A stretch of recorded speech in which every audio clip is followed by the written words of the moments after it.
કે તમે જુઓ કેટલું સરસ મજાનું રોયલ ટ્રેક્ટર બનાવ્યું છે અને ઉપર જુઓ લાઇટો એસેસરીઝ અને આજ હું વહેલા તૈયાર થઈ ગયો છું કારણ કે આપણે જવાનું છે દુગરાહાણી પ્રગતિશીલ ખેડૂતના અહીંયા મળવા. ફાઇનલી કનુભાઈના ખેતરમાં આપણે પહોંચી ગયા છીએ અને તમે જોઈ શકતા છો કેટલી સરસ મગફળી છે. તમે ટ્રેક્ટર તો ઘણા બધા જોયા હશે પણ આ ટ્રેક્ટર તમે જુઓ, આવડું ટ્રેક્ટર તમે કદી નહીં જોયું. અને ટાયર તો જુઓ.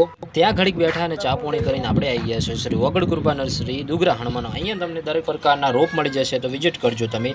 હવે આપણે અહીંયા ઘણી કડા રોકાવાનું નથી કારણ કે આપણે જવાનું છે થરા, કારણ કે સુરેશભાઈ અને કલ્યાણભાઈએ નવા ટ્રેક્ટરના શોરૂમનું ઉદ્ઘાટન કર્યું છે. અહીંયા આયા અમે એટલે તમે જુઓ અહીંયા કેટલી બધી ભીડ હતી ટ્રેક્ટર લેવા માટે. અમે પણ ત્યાં ઘડીક બેઠા અને બાજુમાં આવેલા કેપ્ટન મિની ટ્રેક્ટરના શોરૂમમાં આવી ગયા વિઝિટ કરવા માટે, કારણ કે અહીંયા તમે જુઓ કેટલું સરસ મજાનું ટ્રેક્ટર બનાવ્યું છે. અને આજે આ 3 ટ્રેક્ટરની ડિલિવરી હતી તો અમે પણ જોઈ લીધું અને ટેસ્ટ ડ્રાઈવ કરી નાખી, કારણ કે તમે જુઓ કેટલું સરસ મજાનું રોયલ ટ્રેક્ટર બનાવ્યું છે. અને ઉપર જુઓ લાઇટો એસેસરીઝ અને જે હેડલાઇટ છે એ બધી જ રોયલ બનાવી છે અને એકદમ સરસ મજાનું ટ્રેક્ટર બનાવ્યું છે. તો તમને આ